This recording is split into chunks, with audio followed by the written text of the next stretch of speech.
Top. Aujourd'hui, c'est le 27e. 27 ou 28? 28e cours. Quoi? Cours. Allez, Yalla.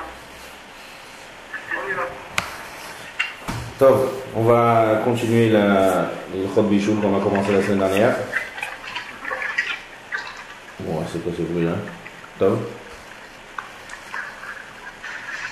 Alors, en fait, on a vu un certain nombre de notions et on va reprendre. On va reprendre ce qu'on a vu la semaine dernière et continuer, essayer de développer un peu plus.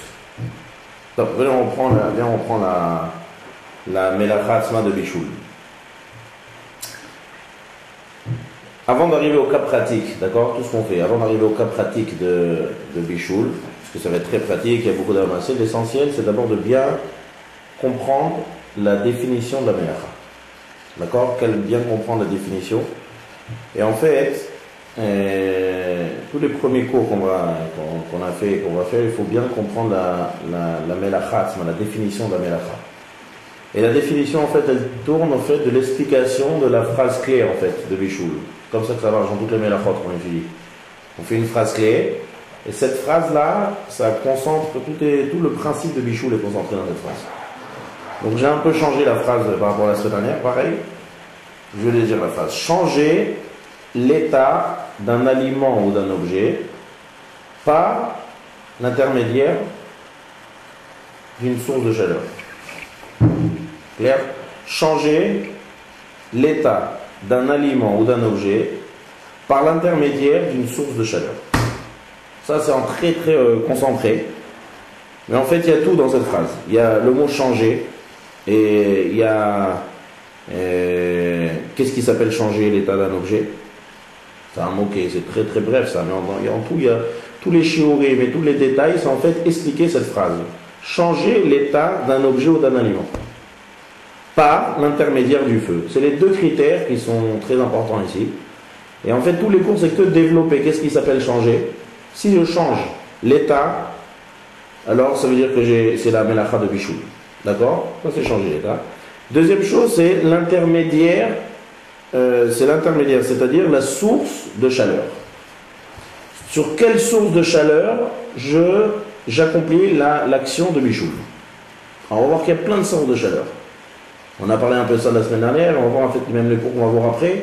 Il y a beaucoup d'états qu'il faut d'abord définir. Est-ce que c'est une source de chaleur qui répond à la condition de la Melacha ou c'est une source de chaleur qui sort de la définition de la Melacha? D'accord?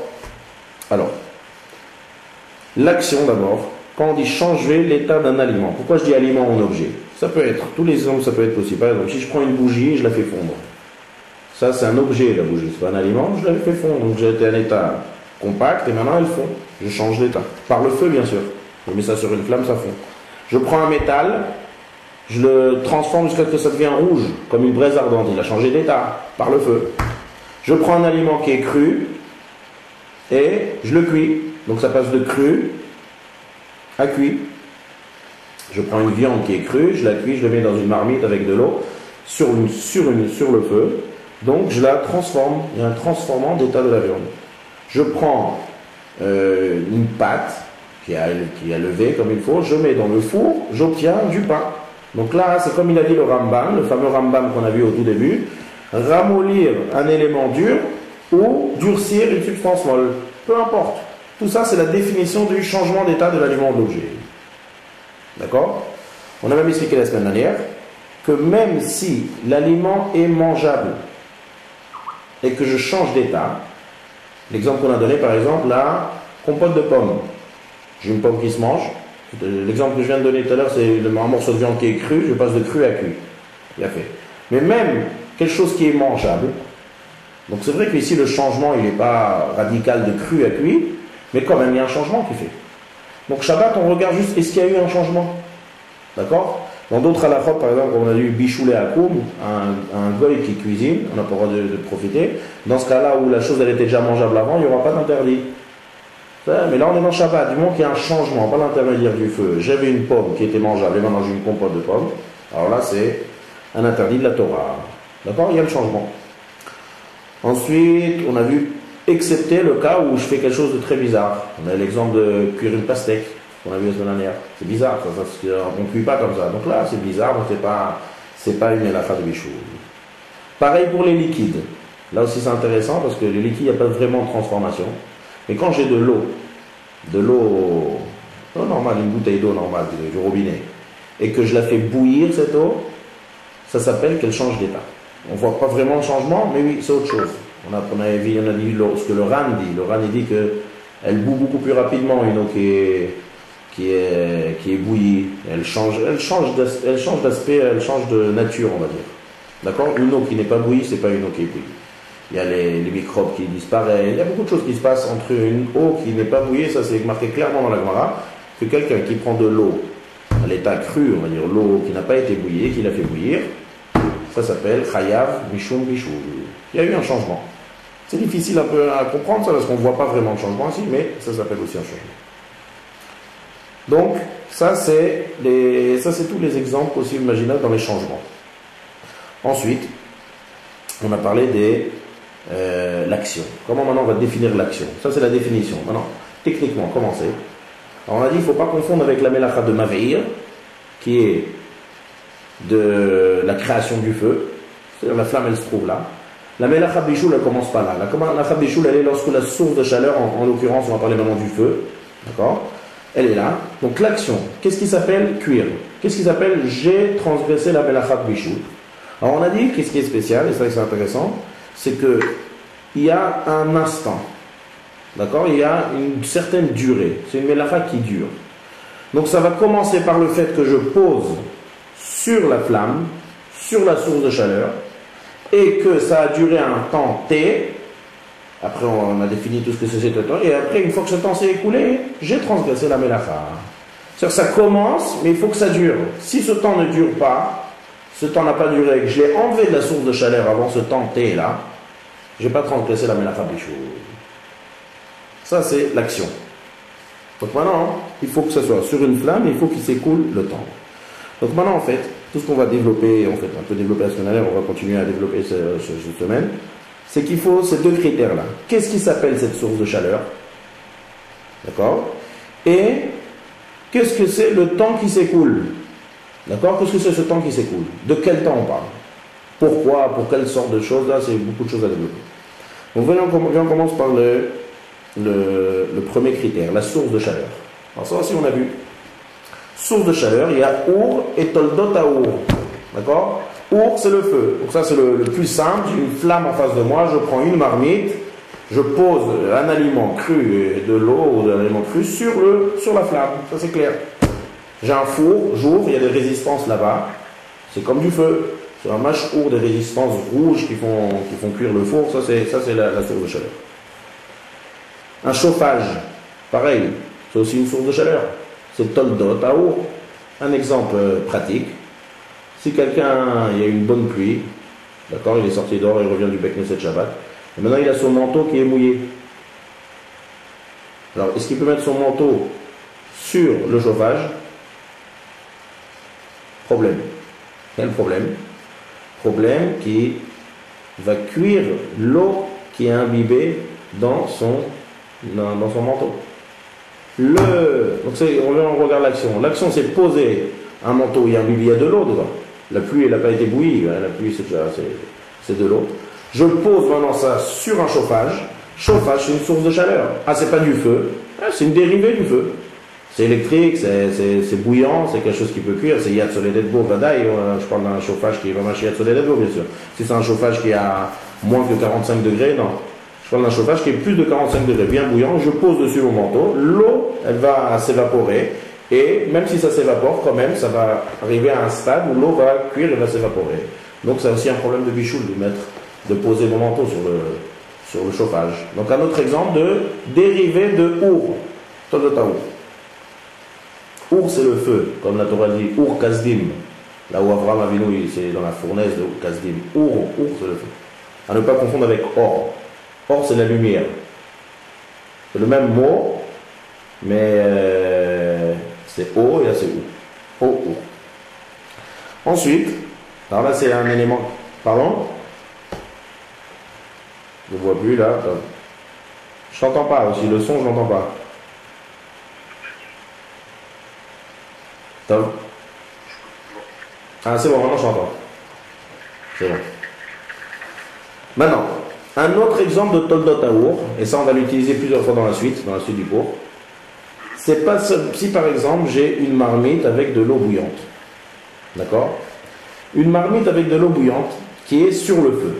Donc maintenant, tous les exemples qu'on a donnés, on a parlé du feu, la flamme, qui est Our. On a parlé des dérivés, c'est-à-dire Toldot Aour. Si maintenant je prends ma marmite, qui est bouillante, et que je l'enlève du feu, je la pose sur le chaïch, sur mon plan de travail. Maintenant, l'eau, elle est bouillante, elle est à bien plus que 45 degrés comme il faut. Qu'est-ce que j'ai devant moi? Et maintenant, on va dire, je prends, on va dire quelque chose de cru, et je le mets dans cette marmite. Est-ce que ça s'appelle mettre quelque chose de cru, l'action de Bichou, mettre quelque chose de cru sur une Toldot Aour? Alors là, j'ai enlevé ma marmite de la source de chaleur. Oui, mais il est quand même... en fait, l'aliment, il va quand même passer d'un degré... Enfin, il va dépasser peut-être 45 degrés, non? Alors c'est ça, tout ce qu'on vient d'expliquer. 45 degrés. Exact, c'est-à-dire l'eau qui est bouillie, elle a été chauffée par l'intermédiaire du feu. Donc quelle différence chez un métal, on va dire j'ai une plaque qui est bouillante, qui est chauffée, et quelle différence si j'ai de l'eau qui a été chauffée par le feu? Un kli, ça s'appelle ça en hébreu, on va l'appeler, c'est des théorèmes de Bichoul, ça s'appelle kli rishon. T'as entendu déjà cette notion de kli rishon? Ça s'appelle kli. Kli, c'est quoi kli? Un ustensile. Rishon, c'est-à-dire qui est premier. C'est-à-dire que je viens de sortir du feu. Donc par quoi il a été chauffé? Par le feu. Donc cette eau qui est chauffée par le feu, ça s'appelle Toldot Aour et c'est une source de chaleur. Si je mets un aliment dedans qui est cru, je transgresse la melacha de Bichoul Minatora. Malgré que cette marmite ne se trouve pas sur une flamme. Elle n'est pas sur la flamme, je l'ai enlevée de la flamme. Ça va s'appeler Kli Rishon. Si c'est sur le feu, on n'a pas besoin de arriver à Kli Rishon, il y a le feu directement qui agit. Mais là, ce n'est pas le feu qui agit, mais c'est dérivé. Donc c'est exactement pareil. Ça, il faut retenir bien, ça va s'appeler Kli Rishon. Bien sûr, tout le temps qu'il est au-dessus de Yad Soledetbo. Alors Yad Soledetbo, c'est une notion qu'on a vue la semaine dernière. On a vu ça à peu près, ça commence à partir de 45 degrés. Mais nous, on a vu ça dans un autre sujet la semaine dernière. On a vu c'est le temps qui s'écoule pour transgresser la melacha de Bichoul. Maintenant, on parle différent. On parle de force de cuire, possibilité de cuire. On parle de source de chaleur. Alors là, c'est pareil. On va utiliser le même théorème qui s'appelle Yad Soledetbo. Et si c'est à partir de 45 degrés, ça a la force de cuire. Ça s'appellera dérivé de Our. Et donc, c'est Bichoul Gamo Minatora. J'ai rien à mettre dedans, quelque chose qui est cru, bien sûr. Si je mets dedans, je transgresse exactement comme si j'avais mis sur le feu. Exactement pareil. Même si ça ne dépasse pas les 1 tiers de la cuisson. Ah, bien sûr, il faut répondre à toutes les règles de la définition. Mais en tout cas, par rapport à la définition source de chaleur, c'est exactement comme une flamme. Poser sur une flamme ou mettre dans un ustensile qui était sur la flamme et que je l'ai enlevé et qui a encore Yad Soledetbo, c'est exactement pareil. Ça c'est Our, c'est le feu, ça c'est dérivé du feu, peu importe. C'est comme le chauffage, c'est comme la plaque, comme une plaque électrique, c'est comme une plata, exactement, tout ça c'est exactement pareil, c'est Our et Toldot Aour. Maintenant, juste en parenthèse, après, dans les cours d'après, on va pas voir ça aujourd'hui parce que ça il faut un shiur shalem là-dessus. On va voir après, on va essayer de continuer. Si je prends maintenant cette eau qui est dans mon Kli Rishon et que je la transvase dans un autre Kli, ça va s'appeler Kli Sheni. Si juste je verse, je fais irouille de Kli Rishon. Il y a plein de choses de dégradation par rapport à ce Kli Rishon. Pour l'instant, je reste avec ce Kli Rishon. Parce qu'après, là, on rentre dans beaucoup de détails. On va voir. Pour l'instant, je reste dans Kli Rishon. Donc, on a vu Our, Toldot Aour. C'est bon? Ensuite. Maintenant, il y a Chama et Toldot Chama. C'est quoi Chama?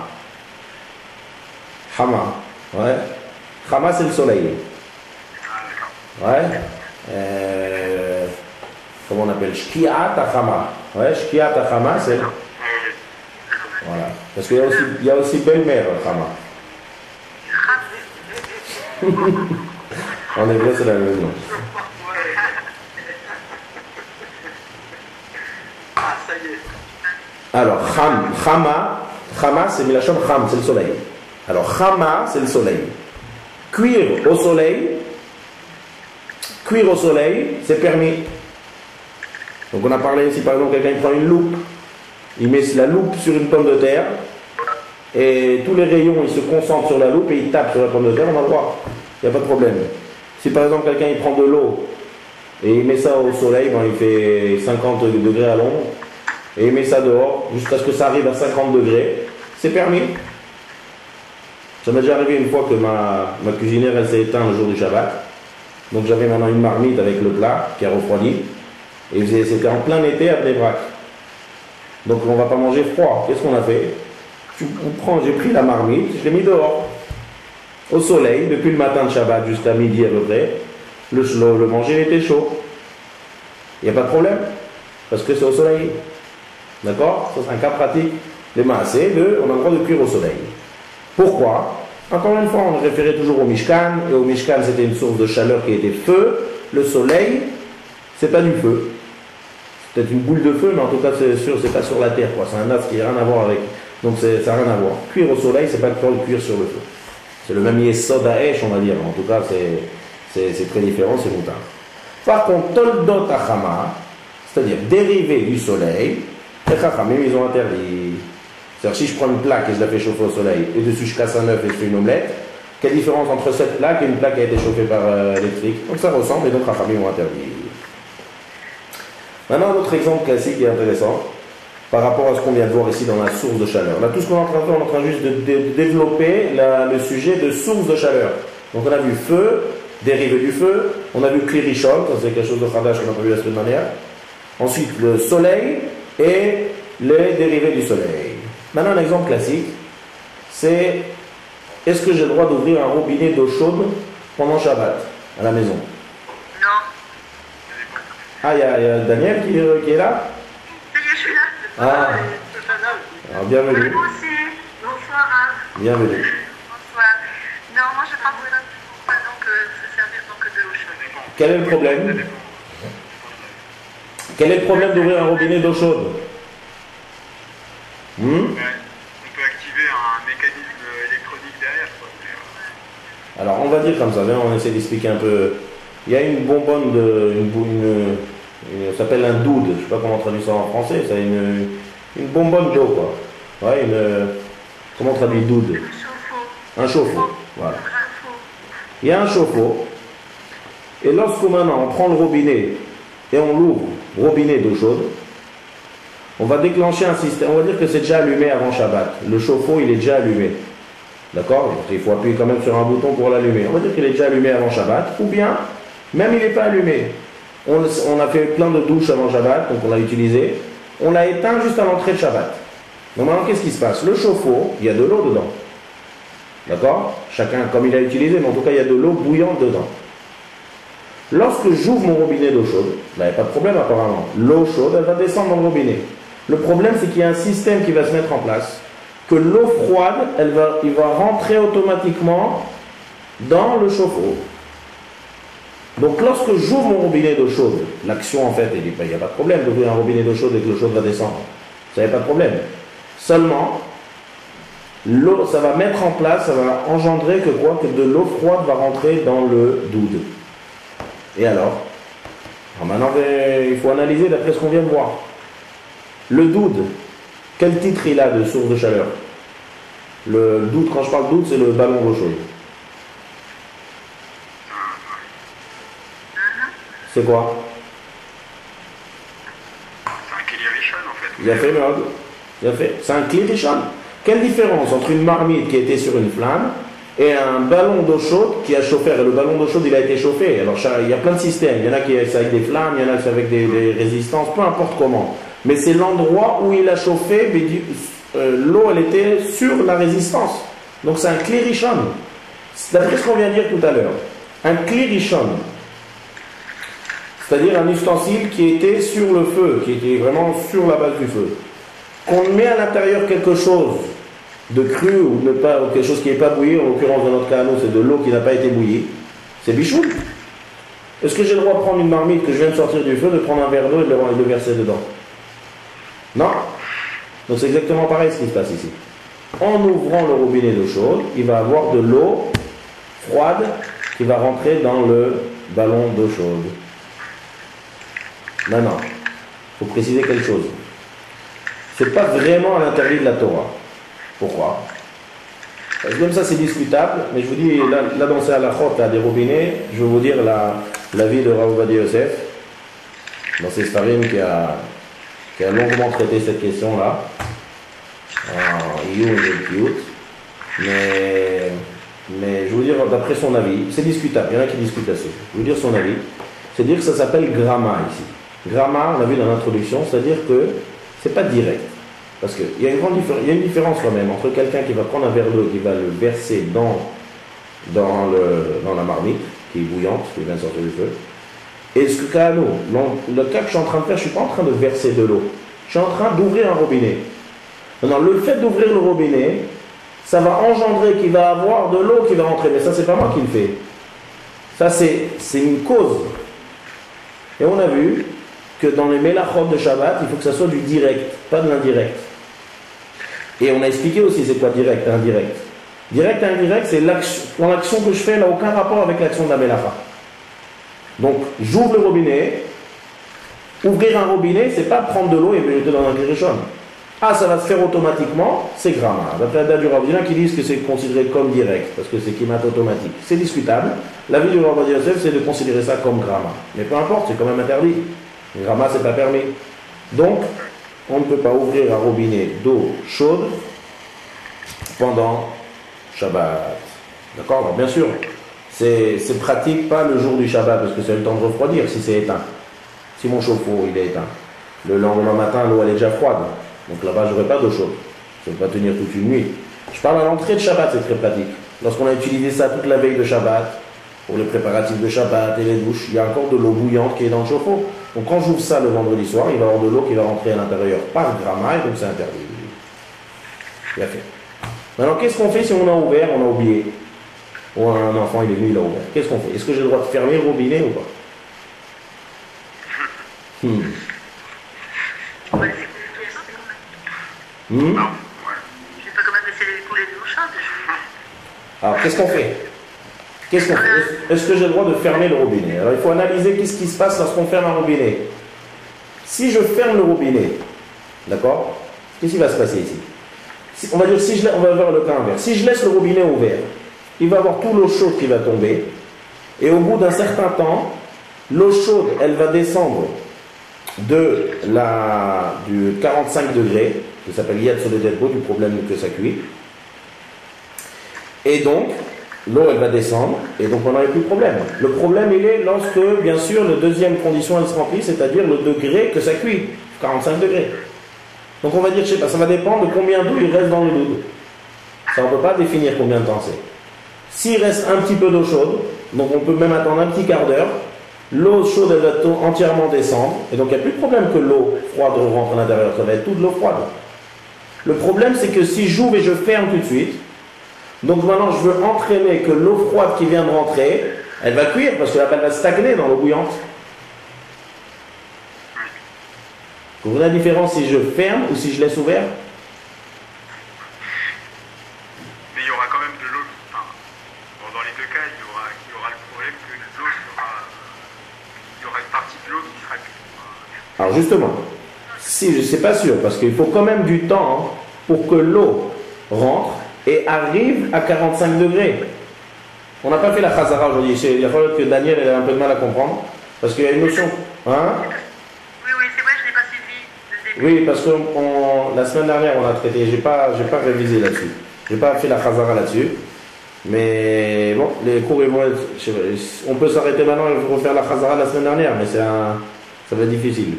Alors je vais dire en bref. Faire bichoul, cuire quelque chose, on a dit il faut un temps précis. Ça veut dire que c'est pas instantané comme Melechet, bonnet. Il faut un certain temps. D'accord? Si je mets quelque chose de cru sur le feu et que j'enlève 2 minutes après, on est d'accord, je n'ai pas transgressé l'interdit de bichoul. D'accord? Il faut un temps. Bah, il faut que la définition, elle est... Vous étiez là au début du cours quand on a fait la définition? Daniel? Oui, il faut un temps que ça cuise. Pardon? Enfin, à mon avis, je sais pas trop, j'ai pas suivi dans ce jeune âge là, hein. Je vous cache pas.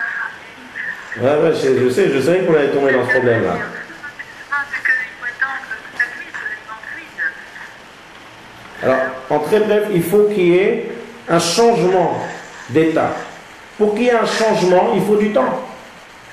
Ça veut dire, la définition de bichoul, c'est de prendre quelque chose de cru et de le transformer en cuit. Ça ne se fait pas en une seconde, ça. Donc, si ce temps, il ne s'est pas écoulé, je n'ai pas transgressé la mélacha. D'accord? Clair? Maintenant, dans les liquides, combien de temps il faut? Qu'est-ce qui s'appelle cuire un liquide? Alors ça, on a développé la semaine dernière, ça sera de toute façon dans le cours de la semaine dernière. On arrivait à la conclusion qu'il faut passer de 0 degré, on va dire, bon, c'est pas vraiment 0, mais peu importe, à 45 degrés. Si j'atteins les 45 degrés, ça s'appelle que j'ai cuit mon eau et je transgresse la mélacha de bichoul de l'eau. Ça s'appelle en hébreu Yad Soledet Bo. D'accord? Clair? C'est bon, Daniel? Oui, merci. Voilà.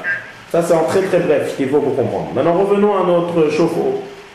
Lorsque j'ouvre mon robinet d'eau chaude et que l'eau froide va rentrer à l'intérieur, il faut un certain temps aussi pour que l'eau froide qui est rentrée arrive à 45 degrés. C'est pas rapide, il faut du temps. Le temps que je laisse mon robinet ouvert et que l'eau bouillante va s'écouler, c'est fort probable que je n'arrive pas à bichoul. Des fois, ça peut arriver. Ça dépend. Ça dépend du cas de. Ça dépend du combien d'eau il reste dans le chauffe-eau. Ah oui, c'est ça qui ça dépend. Donc maintenant, j'ai une possibilité que ça n'arrive pas. Si je ferme, c'est sûr que ça va arriver. Parce que je bloque l'eau bouillante, ça va rester bouillant, c'est un bon moment. L'eau froide qui est rentrée un petit peu, c'est sûr qu'elle va arriver rapidement. Donc pourquoi fermer? Autant laisser ouvert et prendre la majorité des cas, dans la majeure partie des cas, l'eau chaude elle va s'écouler avant que l'eau froide qui est rentrée arrive à 45 degrés. Et du coup, je peux même ouvrir et mettre à fond, en fait, le robinet, quoi. Le meilleur des cas, ce serait de le mettre à fond. Ouvrir et mettre à fond. Ça, j'ai pas pensé à ça. Ma question elle est que quand il faut demander à un technicien. Si j'ouvre à fond, est-ce qu'il va y avoir plus d'eau froide qui va rentrer dans le doude? Il y aura plus de chaude qui sort aussi. Oui, mais il y a plus d'eau froide aussi qui rentre. Non? Donc peut-être... La température changera pas. c'est ça, il faut voir techniquement comment ça marche ici. Si... Ouais. J'ai pas pensé à ça, c'est intéressant. Oh, on va réfléchir là-dessus. Mais, d'accord, donc en tout cas, si je ferme, c'est sûr que ça va cuire. Donc maintenant, le premier problème que j'ai fait, c'est déjà d'ouvrir, déjà de rentrer. Maintenant, si j'ai ouvert, donc il vaut mieux laisser ça, ne pas fermer, laisser ça s'écouler. Maintenant, tout ça c'est bon. Si mon doude, si mon, bon, comment on appelle doude en français? Il faut que j'ai un nom clair dessus. Un chauffe-eau. Bonbonne d'eau. Voilà, on va appeler ça bonbonne d'eau. Voilà, bonbonne d'eau. Si mon bonbonne d'eau, on va dire que ça marche à l'électricité, qu'on fait un petit bouton rouge comme ça. Si je ne l'ai pas éteint maintenant avant Shabbat, s'il reste allumé, alors qu'est-ce que je fais dans ce cas? Ça va continuer de cuire. Ça va continuer toujours à maintenir le chaud. Donc maintenant, à quoi ça sert de laisser tout le temps le robinet ouvert? Ça va rien servir là. Parce que ça peut s'écouler, l'eau elle va toujours continuer à chauffer. Et si je ferme le robinet, je vais cuire. Alors là on est coincé. Si ma bonbonne d'eau est restée allumée et que j'ai par inadvertance ouvert le robinet d'eau chaude, il n'y a rien à faire, il faut laisser ça ouvert. Tout Shabbat. Alors il y a une solution à ça. Pour l'instant je parle techniquement, d'accord? Ce que je vous explique maintenant, que si on ferme, c'est sûr que ça va cuire. Donc je vais engendrer, bon ça va être gramma, mais ça va engendrer que ça va cuire. Si je laisse ouvert, ça ne servira à rien parce que ce sera toujours bouillant. Donc là, qu'est-ce qu'on fait? On appelle un non-juif. On appelle un non-juif. Et alors, pourquoi c'est permis? On a le droit d'appeler non-juif, alors donc tu mets la pâte en fait. Il a fait, c'est pour ça que... Très bien, c'est ça que je vais expliquer maintenant. Dire à un non-juif... David est parti là? Non, je suis là. Ah, ok. Je vois plus. Si on n'a pas le droit de dire à un non-juif de faire un travail interdit pendant Shabbat. Interdit par la Torah. Je crois qu'on a déjà parlé une fois dans un des cours de ce principe. Oui, tout à fait. Je ne me rappelle plus où. Je ne me rappelle plus quand, mais dans un des cours on a utilisé ce principe. Maintenant on n'est pas en train d'étudier parce que ça il faut des cours spéciaux pour ce sujet-là. Qu'est-ce qu'on fait avec les non-juifs pendant Shabbat? De dire à un non-juif de faire un travail interdit, ça saute. Mais dire à un non-juif de faire quelque chose qui est interdit par les chachamim en cas de perte, c'est permis.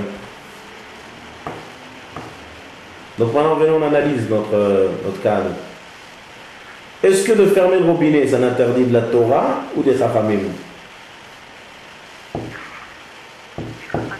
C'est interdit de la Torah parce qu'on peut chauffer de l'eau. En réalité, ça va chauffer. Tout le monde est d'accord sur l'interdit de la Torah? Si c'est un interdit de la Torah, moi j'ai que c'est interdit de la Torah, c'est 45 degrés, donc c'est un interdit de la Torah. Alors tout à l'heure on a expliqué que ici on parle d'un interdit des chachamim. Pourquoi? Parce que c'est pas du direct. Oh là là. Pourquoi oh là là? C'est pas direct. Ça veut dire qu'il y a prendre de l'eau et le verser directement dans une marmite bouillante, et il y a ouvrir un robinet, fermer le robinet,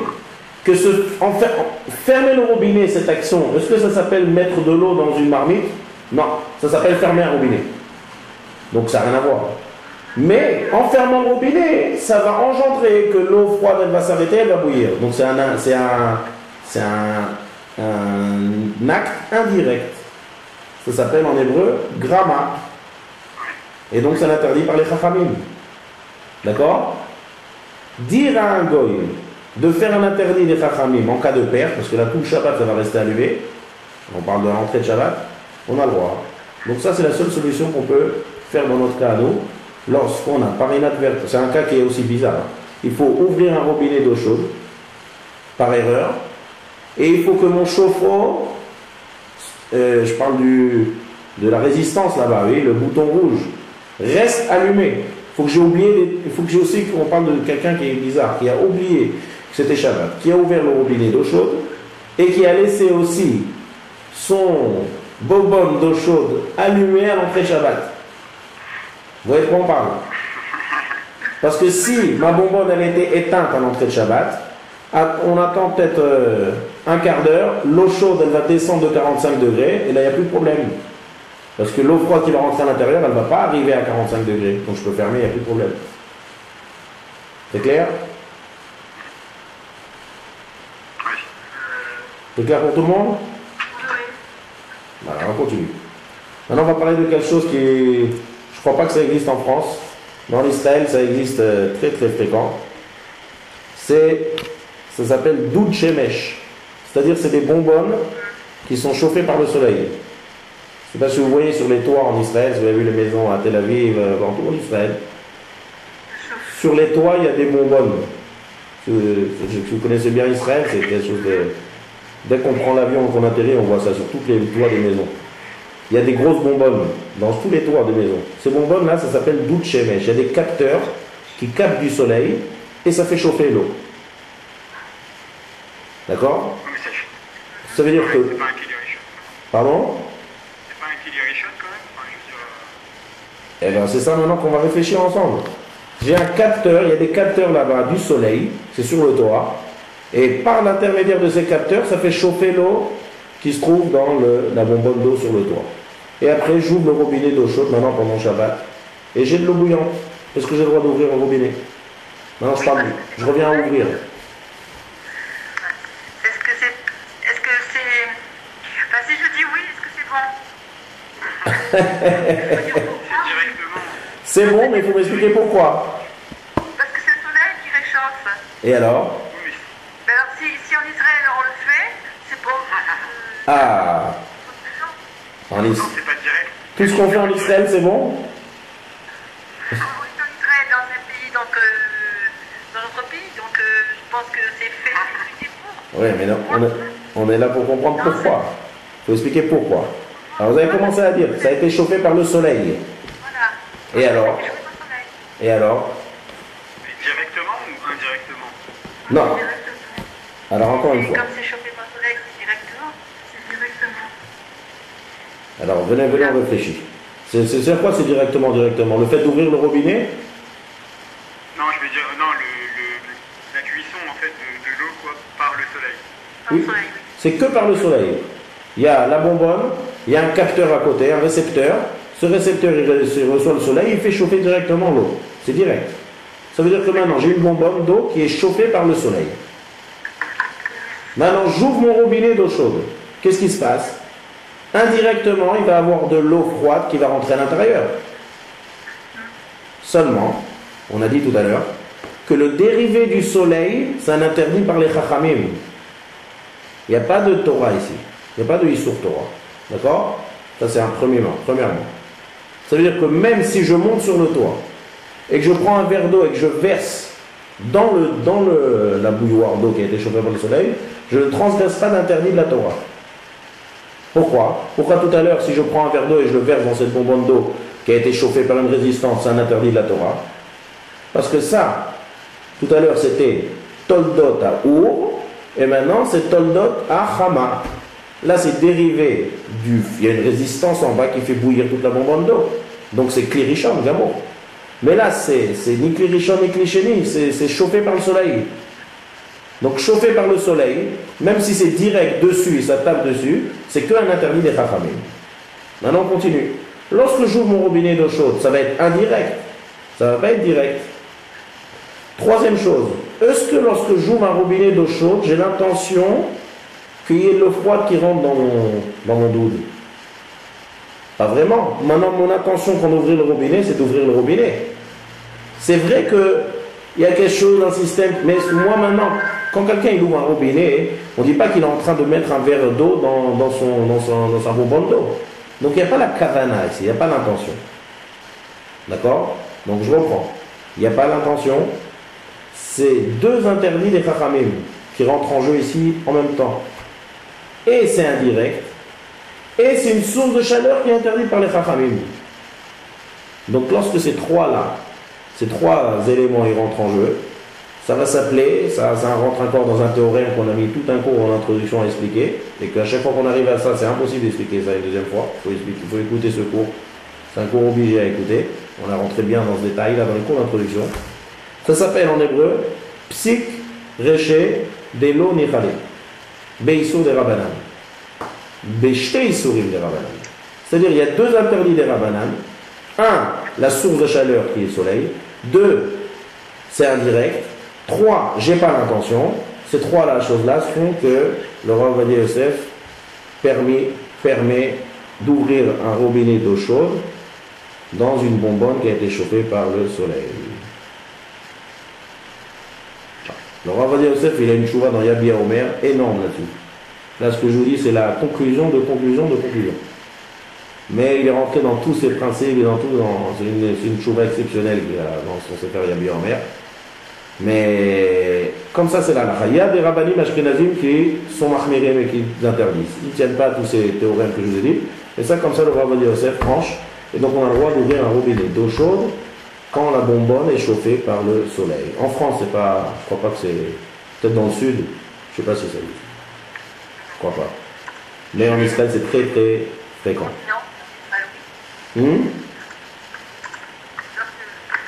Il n'y a pas de bonbonne à soleil en Israël, en France. Donc ça, c'est un cas pratique qu'on a mis en pratique selon la définition qu'on a dit, parce qu'on a développé dans la définition source de chaleur. Je reprends la définition du chou. Changer un état d'un aliment ou d'un objet par l'intermédiaire d'une source de chaleur.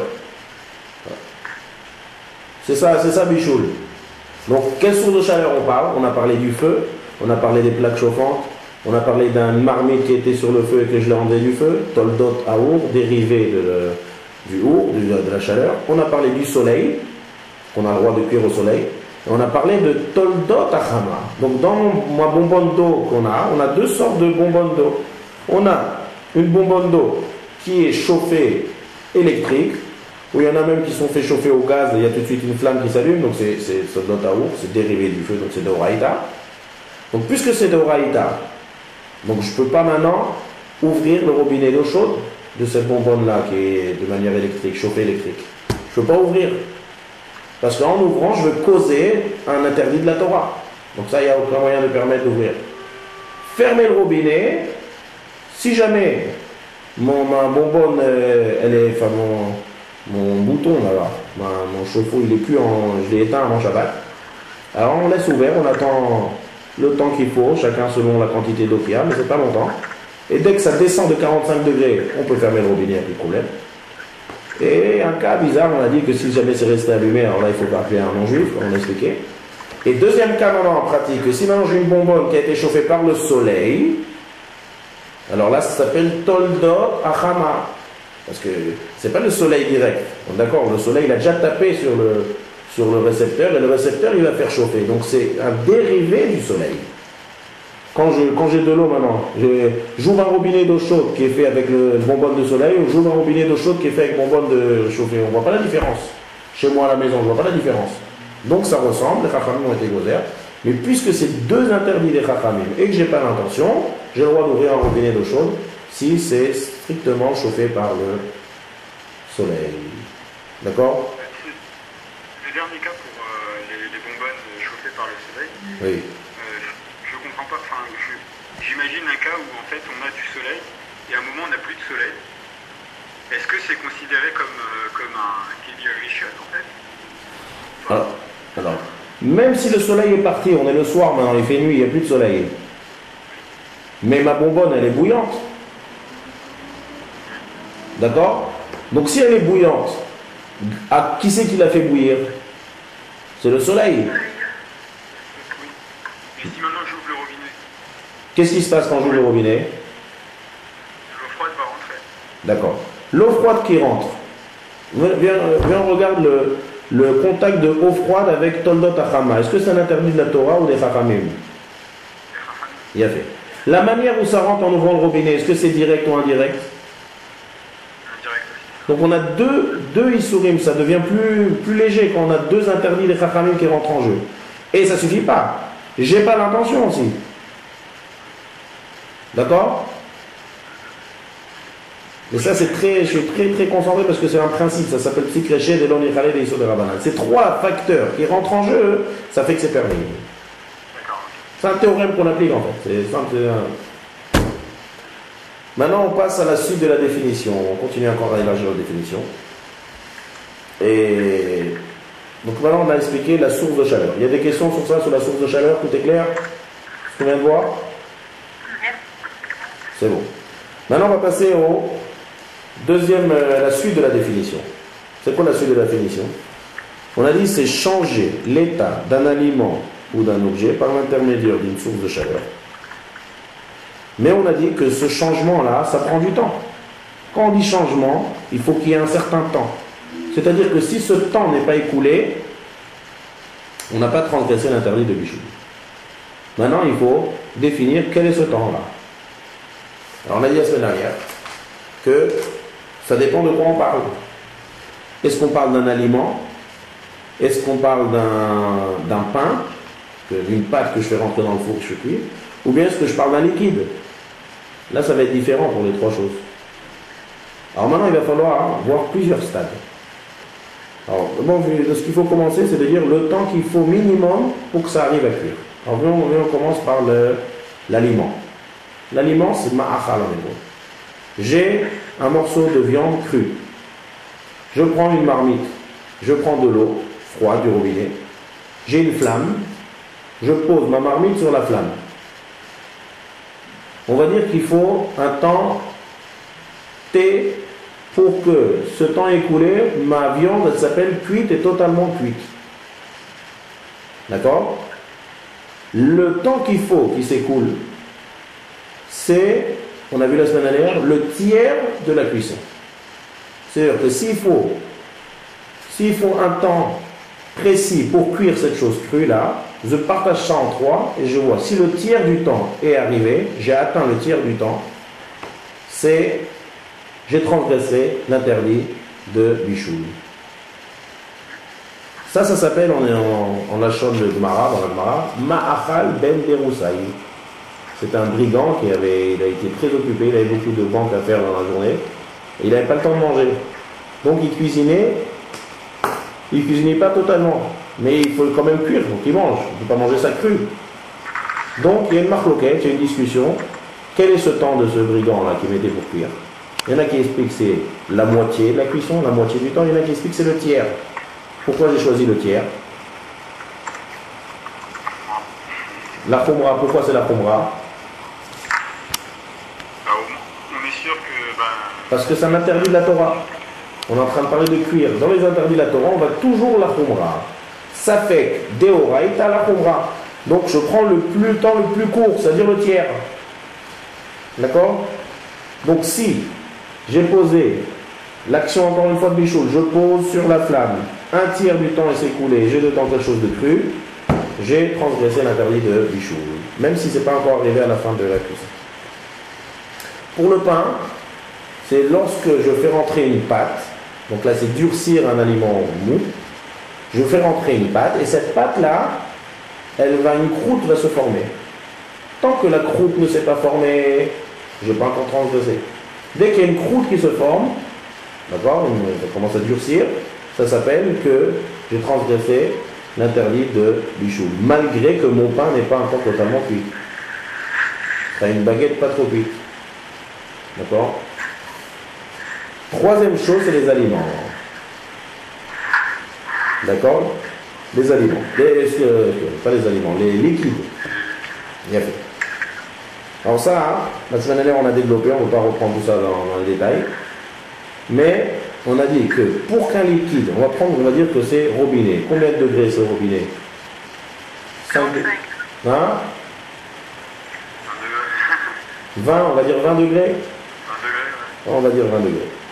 L'eau froide. Quand je mets ça sur le feu, il faut que ça atteigne 45 degrés. Si ça n'a pas atteint 45 degrés, je n'ai pas encore, ça s'appelle que mon eau n'est pas encore bouillie. Alors nous, quand on dit bouillie, c'est 100 degrés. Mais, point de vue Shabbat, il y a des autres critères. La Gemara dit c'est Yad Soledet Bo. C'est-à-dire que je trempe mon doigt et mon doigt n'arrive pas à tenir à l'intérieur. Comme on a développé, vous pouvez écouter ça dans le cours de la semaine dernière. Maintenant, il y a plusieurs avis. Qu'est-ce qui s'appelle Yad Soledet Bo? Quel est ce degré-là qui va dire que maintenant, il y a une transformation? Parce qu'on reprend toujours la définition. Il faut qu'il y ait un changement. J'ai une eau froide et maintenant j'ai une eau qui est bouillie, qui a changé. Quel est l'état? C'est lorsque c'est Yad Soledet Bo. Et une marloquette. On a vu Bémet qu'il y en a qui disent 45 degrés. On va prendre du plus petit l'avis le plus strict et l'avis le plus cool. 45 degrés, et il y en a qui disent c'est 65 degrés. Donc encore une fois, ça fait que de Oraïta, j'ai un doute, on est strict. Donc on va considérer le plus petit degré, c'est-à-dire 45 degrés. Si je prends de l'eau du robinet, et que je la mets sur le feu, et que ça arrive à 30 degrés, et après j'enlève du feu, je ne vais pas transgresser l'interdit du chou. Si je la laisse sur le feu et que ça atteint 45 degrés, dès que ça atteint 45 degrés, le temps s'est écoulé, j'ai transgressé l'interdit du chou. D'accord? Maintenant, si j'enlève, on va dire que ça atteint 50 degrés, d'accord? J'enlève ça du feu quelques secondes, et je le repose sur le feu. Et j'attends et ça atteint 70 degrés. Est-ce que j'ai transgressé le bichoul? Oui. Daniel, vous suivez les autres? Non, pas du tout. Hein? Ils n'auraient pas dû le reposer en fait. Non, quelqu'un a reposé, a enlevé, c'est-à-dire ça atteint. D'abord, est-ce que je veux savoir ce que tout le monde comprend là? Tout le monde me suit? Non, c'est difficile? J'ai été trop vite. Ah non, c'est bon. On a dit il faut que ça atteigne 45 degrés. Ça atteint 50 degrés. Je l'ai enlevé, je me suis fait un café, j'ai juste enlevé 2 secondes du feu. Et je le repose sur le feu. Et ça va continuer à bouillir, ça va monter, ça va arriver à 70 degrés. Est-ce que j'ai le droit ou pas? Si on l'enlève et le on l'enlève, c'est inférieur à 40. Non, non, j'enlève vraiment quelques secondes, quoi. On va dire que c'est tombé de 50 degrés à 49 degrés. Mais il y a quand même un problème. Oui, pourquoi il y a un problème? Bien sûr qu'il y a un problème. Parce qu'il y a les deux avis, mais le deuxième avis, il est plus dur dans le cas où on enlève le liquide du feu. Et donc, très bien, et donc Il fait chauffer donc le liquide. Donc, non, ça veut dire, oui. c'est-à-dire que d'après cet avis, je ne suis pas encore arrivé à Yad Soledet Bo, parce qu'il faut que ça arrive à 65 degrés. Donc d'après ce deuxième avis, je cuis, puisque je passe de 40, on va dire 49 à plus que 65. Donc d'après cet avis, je cuis, donc ça fait que l'oraïta la pour moi, et c'est sûr que je n'aurai pas le droit de remettre. Par contre, si j'ai une marmite, on va dire à 90 degrés sur le feu, et que je la retire, je fais un café et que je la repose, est-ce que j'aurai le droit de la reposer? Là oui. Pourquoi? Parce que je suis bien au-dessus de la limite de ça a déjà cuit. Donc là, je ne cuis pas, parce que cuire, c'est encore une fois, c'est changer l'état et de passer de moins de Yad Soledet Bo à Yad Soledet Bo. Là, je l'ai bien dépassé depuis longtemps, parce que je suis à 90 degrés. Par contre, si je tarde trop et je laisse trop longtemps en dehors, et que je descends en dessous de 65 ou 45? Pardon? Il a fait, très bien. Si je descends au-dessus de 65, là, je ne peux plus la remettre. D'accord? D'après les Sfaradim. On va expliquer ça. Ça, il faut un autre cours pour expliquer ça. On ne va pas arriver à ça aujourd'hui. Ça, c'est bizarrement. Ouais. Mais, ça, c'est le principe, donc je reprends. Le temps qu'il faut pour qu'il y ait Melacha de Bichoul, dans les aliments, c'est le tiers de la cuisson. Dans le pain, c'est la croûte qui se forme. Et dans les liquides, c'est minimum d'arriver à 45 degrés. Ça sera le temps qui se coule pour arriver à Bichoul. Le temps. Maintenant, si je pose et que j'arrive, on va prendre par exemple un cas de liquide. Ou bien je prends quelque chose, quelqu'un il a oublié que c'est Shabbat, il a posé sur la flamme quelque chose de cru, et le quart du bichoul s'est écoulé, et qu'il enlève du feu, il n'a pas transgressé l'interdit, le bichoul, parce que c'est le quart de la cuisson, tout le monde est d'accord qu'il n'y a pas de bichoul. Maintenant, un cas pratique, si c'est comme ça, je prends de l'eau, on va dire que j'ai de l'eau que j'ai sortie du congélateur qui est bien froid, et j'ai envie de la réchauffer cette eau. Est-ce que j'ai le droit de mettre cette eau sur le feu avec l'intention que quand ça va arriver, on va dire à 20 degrés, je l'enlève? Avec l'intention, non. Pourquoi? Mais j'ai pas fait bichoul. Oui, mais c'est l'intention de cuire. Pardon? C'est la chauffer qui est... Alors d'abord, est-ce qu'il y a un problème de faire cet acte? On analyse cet acte. Je prends de l'eau qui est très froid, c'est trop froid. Je la pose sur la plata, on va dire, on va pas parler d'une flamme, parce que je la pose cette eau sur la plata. D'accord? J'attends que ça se réchauffe un peu, mais bien sûr, ça n'arrive pas à 45 degrés, ça arrive à 20 degrés, et après j'enlève la plata et je bois. Il y a un problème de faire ça ou pas? D'abord, est-ce qu'il y a bichoul? Elle a changé d'état. Alors, venons, on commence par le début. Est-ce que c'est bichoul ce que j'ai fait? Oui, non, ça de faire cuire, non, enfin non, parce que ça ne dépasse pas un certain degré. Voilà. Non. Il n'y a pas bichoul. C'est pas bichoul. Voilà. Et tant que j'arrive pas au temps qui s'écoule, il n'y a pas de mélacha ici qui fait. Et il n'y a pas de problème, il n'y a pas de problème d'augmenter dans les degrés théoriquement. Le seul problème qu'il y a ici, c'est qu'on risque d'oublier. On risque de s'endormir sur le canapé, après ça va arriver à 100 degrés. Et si ça arrive à, même pas, ça arrive à 50 degrés, si mon eau que j'ai mis sur la plata, si je la laisse longtemps, elle va arriver à 50 degrés, 45 degrés, c'est bichoul. Donc la question, est-ce que je vais interdire de faire ça, de peur que j'oublie? Tout ça, c'est une marloquette, il y a une discussion là-dessus, mais la halakha était que c'est interdit. De peur qu'on oublie. Il faut bien comprendre, le principe, il n'y a pas de problème, il n'y a pas de bichoul ici. Ah, pourtant j'ai fait chauffer l'eau sur une source de chaleur, je suis passé de 5 degrés à 30 degrés. Il n'y a pas de problème. Le problème, il est que je risque d'oublier là-bas et de transgresser l'interdit de bichoul. Donc, quand Khamé au Mibaré, il dit on ne fait pas ça, on ne fait pas chauffer de l'eau comme ça risque d'oublier. Quel est le cas pratique? Je sors de ça. Si je le mets pas sur la plata, on va dire que je prends une marmite, une grosse marmite assez haute, je la pose sur la plata, et après je prends mon truc d'eau, et je la pose sur la marmite. Là, je prends une assez haute, une hauteur, que là on est sûr que ça n'arrivera jamais à 45 degrés. Là on a le droit. Même si mon eau, je la fais chauffer de 5 degrés à 20 et quelques degrés, il n'y a pas de problème.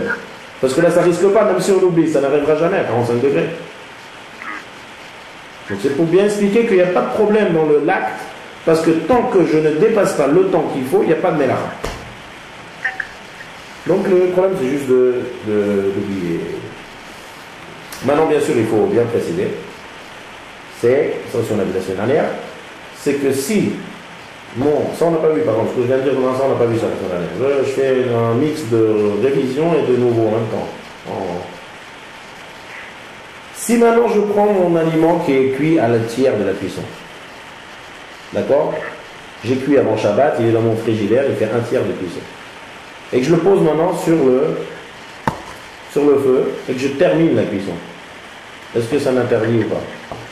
C'est interdit. Puisqu'on termine la cuisson, c'est interdit. Mais pourtant, c'est déjà arrivé au tiers. Oui, mais en fait, non, on va dépasser justement. Donc on va dépasser la température que... Non, je parle pas de température. Je reviens aux aliments. Les aliments, c'est pas les degrés. Les aliments, on a dit, il faut que ça passe de cru au tiers de la cuisson. Dès que ça arrive au tiers de la cuisson, ça s'appelle que j'ai transgressé l'interdit de bichoul. Parce que il y a une transformation qui s'est faite ici. Moins que le tiers, c'est pas une vraie transformation. Tiers, c'est déjà une transformation. Maintenant, c'est déjà tiers. Je le sors, je le mets sur la plaque et ça continue à cuire. Parce qu'il manque encore 2 tiers. Oui, mais alors là, c'est une transgression que vous allez faire cuire. Bien fait. C'est discutable, on peut discuter, on peut dire que c'est déjà arrivé au tiers, donc de 1 tiers à la totalité, c'est pas comme de 0 à 1 tiers. On peut discuter, oui. Oui, vous voyez les deux côtés de manière. Je peux dire que bichoul, transformation, c'est de 0 à 1 tiers. 1 tiers rasé, c'est pas assez important. Il y en a qui veulent dire comme ça dans les Rishonim. C'est une discussion, marloquette. Là, la c'est tranché. Que toute action que je fais, lorsque mon aliment n'est pas arrivé à la totalité de sa cuisson, c'est un interdit de bichoul. C'est mélechet de bichoul. Toute chose que je vais faire pour activer, d'accord? Tout le temps que je ne suis pas arrivé, on va dire en hébreu, je veux dire, il faut quand même qu'on ait les phrases claires en hébreu. Ma'achal ben derusai, c'était le fameux brigand, c'était le 1 tiers. Et il y a kol tzorko. Kol, tout, tzorko, son besoin. C'est-à-dire un poulet, il y a cuisson totale du poulet. Moi, il faut demander au chef combien c'est exactement le temps précis pour une aile de poulet, pour un ça. On ne peut pas rentrer dans ces détails, vous comprenez? C'est cuisson totale. Temps X, il faut cuisson totale.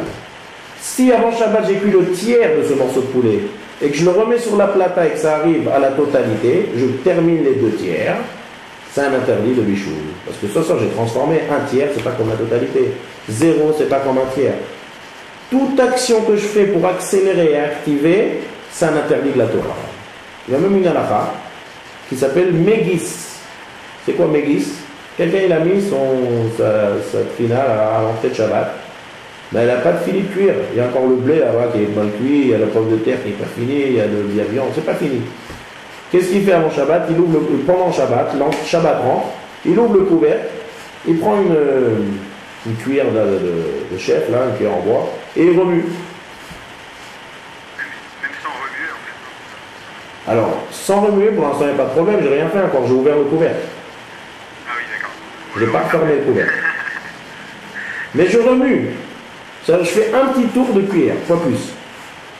En remuant, qu'est-ce qui se passe? Le haut, qui se trouve en haut, il va un peu bouger. Puisqu'il va bouger, donc j'accélère la cuisson de cette chose qui n'est pas encore terminée de cuire. C'est un interdit de bichoul. De oraïta. Oui, c'est un interdit de oraïta de bichoul. Toute action que je veux faire, ça va accélérer la cuisson et ça va transformer mieux cet aliment qui est cuit. Donc ça s'appelle mélis. Et donc, si par exemple, tout à l'heure on a parlé des liquides. Les liquides, c'est quand ça arrive entre 45 et 65, on a dit il y a une marloquette, il y a une discussion. Dès que ça arrive à 65, c'est fini. De 65 vers là, il n'y a plus de problème. Par contre, dans les aliments, il faut que ça arrive à la totalité de cuisson. Dès que j'arrive à la totalité, entre eux, donc on prend on va dire de cru à un tiers, si j'enlève avant le tiers, il n'y a pas d'interdit de bichouli. Si c'est arrivé au tiers et que je l'ai posé pendant Shabbat, bien sûr, si je l'ai posé avant Shabbat, il n'y a pas de problème. On peut mettre un aliment cru même 1 minute avant l'entrée de Shabbat. Il n'y a pas de problème. L'action de bichoul, c'est posé pendant Shabbat sur une source de chaleur. Et que c'est arrivé au tiers de bichoul, interdit de bichoul. Si je pose un liquide et que c'est arrivé à 45 degrés, transgressé interdit de bichoul. Par contre, si je prends un aliment qui n'est pas fini son bichoul et que je le termine, pareil, c'est comme si j'ai pris de cru à total, c'est pareil. Toute action que je veux faire pour activer que ça arrive à Kol Sorko, ça rentre dans l'interdit de Chagar. Tout ça pour expliquer le temps, toujours dans la définition, on a dit qu'il faut un changement dans la source de chaleur d'un état. Qu'est-ce qui s'appelle changement? Il faut qu'il y ait un certain temps. Donc on a vu dans les aliments que toute chose que je veux faire pour un changement jusqu'à cette cuisson totale, c'est un interdit de la Torah. Maintenant, il y a encore une dernière étape qu'on n'a pas vue, je ne crois pas qu'on aura le temps de voir ça aujourd'hui. C'est, donc j'ai juste le titre, c'est que au-delà du Kol Sorko, est-ce qu'il y a un interdit? Exemple classique. J'ai de la viande froide qui est dans mon congélateur, dans mon frigidaire. J'ai cuit avant Shabbat, total. Cuit total, c'est cuit comme il faut. Shabbat matin, je prends une assiette, on va dire un petit plateau, je mets ma viande qui a refroidi, bien sûr, c'est dans le frigidaire, et je la pose sur la plata et je la fais chauffer. Alors là, on est en train de voir, est-ce que je transgresse l'interdit de bichoul ou pas? C'est déjà cuit. C'est une bonne question, mais c'est cuit. Donc moi, je ne ferai pas. Donc, de toute façon, moi, je ne fais pas. Alors ça, c'est ce qu'on va voir la prochaine fois. Je ne sais pas c'est quand la prochaine fois, parce que je crois qu'on va, jusqu'à Pessah, on va s'arrêter, parce que les dimanches d'avant Pessah, c'est assez chargé. Ouais, il va falloir faire le ménage du printemps. On peut avoir la réponse quand même. Oui. La réponse, si vous voulez, en très bref. Ouais, parce qu'il y a quelques Shabbatot quand même entre-temps. Les Shabbat à Gadol. Ah oui. Oui. Alors la réponse, si c'est sec, on a le droit de chauffer. On a le droit de poser ça sur la plata. Il n'y a pas de bichoul. Dès que j'ai atteint la cuisson totale, il n'y a pas de problème. Réchauffer, c'est pas cuire. D'accord? Par contre, si c'est un liquide, il y a plusieurs détails là-dessus. Même si je fais 2 modes de cuisson aussi, il n'y a pas de problème. C'est-à-dire, si je mets par exemple des croûtons de pain dans une marmite bouillir, donc je fais 2 modes quand même. Le pain, c'est un certain mode de cuisson, la marmite, c'est un autre mode. Même ça, on va voir que d'après les Sfaradim, il n'y a pas de problème. D'après les Ashkenazim, il y a un problème. D'après les Ashkenazim, c'est assourd. Parce que ce que j'ai parlé tout à l'heure, c'est quoi? C'est prendre ma viande qui a été chauffée par le feu et la poser sur une plata qui est une source de feu. Donc c'est la même chose, c'est le même mode. Et si je change de mode, d'après les Ashkenazim, ça va être problématique, d'après les Sfaradim, c'est permis. Et l'inverse, si j'ai un liquide qui est descendu en dessous de 65 degrés et que je le fais réchauffer, alors il a déjà, c'est pas comme on a parlé tout à l'heure. Tout à l'heure, on a parlé que c'était un liquide qui n'est jamais arrivé à ces degrés. Mais s'il a déjà arrivé à 100 degrés, on va dire, et que je mets, donc, avant Shabbat, après je prends cette marmite de bouillon, je la mets dans mon frigidaire, et Shabbat matin, je sors ce bouillon froid, et je le pose sur la source de chaleur. Alors là, d'après les Sfaradim, là c'est plus l'inverse. Les Sfaradim, c'est considéré comme Melechet Bichoul. C'est-à-dire réchauffer un liquide, c'est bichoul. Mais réchauffer un aliment, c'est pas bichoul. Par contre, les Ashkenazim, ils sont plus mekilim. Si c'est froid, ils interdisent pas à cause de bichoul. Mais si c'est encore, on va dire en dessous de 40, c'est encore un petit peu chaud, c'est 20 degrés, 30 degrés, on peut remettre ça sur le feu d'après les Ashkenazim. Ça, c'est en très très bref, on n'a rien expliqué. On verra ça le cours d'après. Ok, merci. Merci. Voilà.